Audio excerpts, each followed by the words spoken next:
Okay, let's go.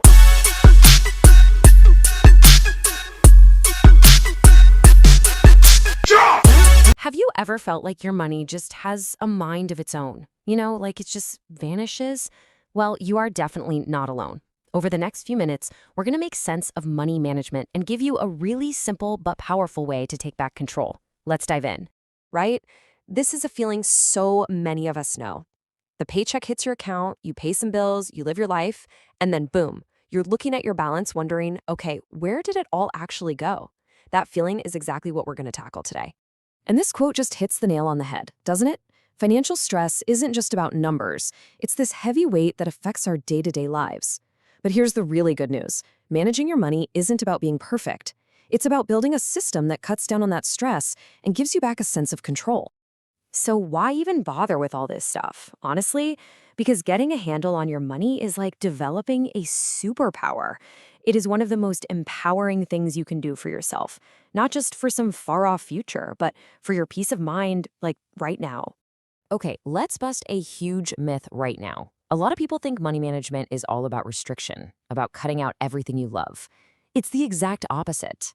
It's about creating a plan so you can spend on the things that truly matter to you, completely guilt-free, all while building a secure future. It actually makes life easier. So how do we do it? We're going to break it down into 4 simple pillars: budgeting, saving, paying down debt, and investing. Think of these as the 4 legs of a really sturdy table. You get these 4 things right, and you are well on your way. All right, let's start with the absolute cornerstone of all of this, your budget. This is the most critical first step. Seriously, everything else we talk about starts right here. And don't get scared off by the word budget.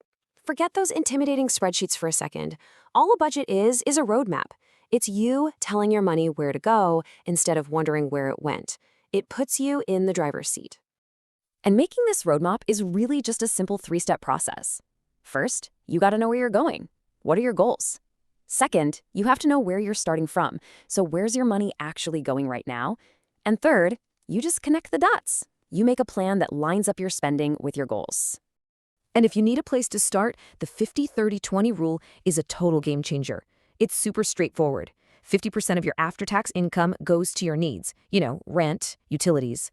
30% goes to your wants, the fun stuff. And here's the most important part. A non-negotiable 20% goes straight to savings and paying off debt. That's you paying your future self first. Okay, so you've got a roadmap for your money. Now it's time to build your financial shield. And that brings us to our second pillar, savings. Because let's be real, life happens. It's unpredictable. The car breaks down, the dishwasher floods. Something always comes up. Savings are what turn a potential disaster into just an inconvenience. It's your financial shock absorber. So, where do you even start? With a simple, totally achievable goal: save $1,000. That's it. This is your starter emergency fund. Hitting that number gives you this huge psychological boost and a real safety net for those little emergencies. All right, now let's talk about the elephant in the room for a lot of people: debt. This is our third pillar, and it's all about planning your escape.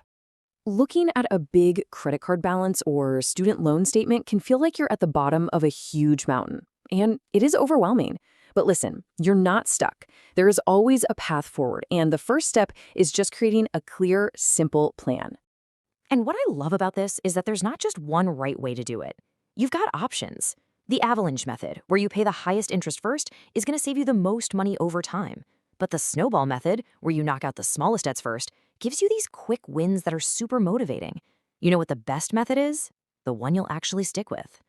So once you have that solid foundation in place, it's time to switch from playing defense to playing offense. And that brings us to our final pillar: starting the engine of long-term wealth through investing. But hold on a sec. This is so important. Investing is like putting a turbocharger on your car. You only do it after you've made sure the engine and the brakes are working perfectly. Financially, that means your high-interest debt is under control, you've got that emergency fund built up, and you're not struggling with your monthly bills.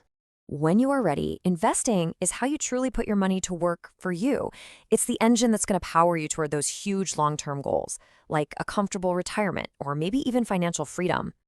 So let's put it all together one last time. This is your action plan. First, you create your roadmap with a budget. Second, you build your shield with savings. Third, you plan your escape from debt. And finally, when the time is right, you start your engine by investing.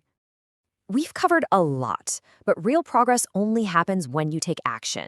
So, my question for you is this: what is the one small step you can take today? Don't try to boil the ocean. Just pick one thing. Maybe it's just tracking your spending for a day or setting up a tiny automatic transfer to savings. Whatever it is, do it right now. Your future self will thank you for it.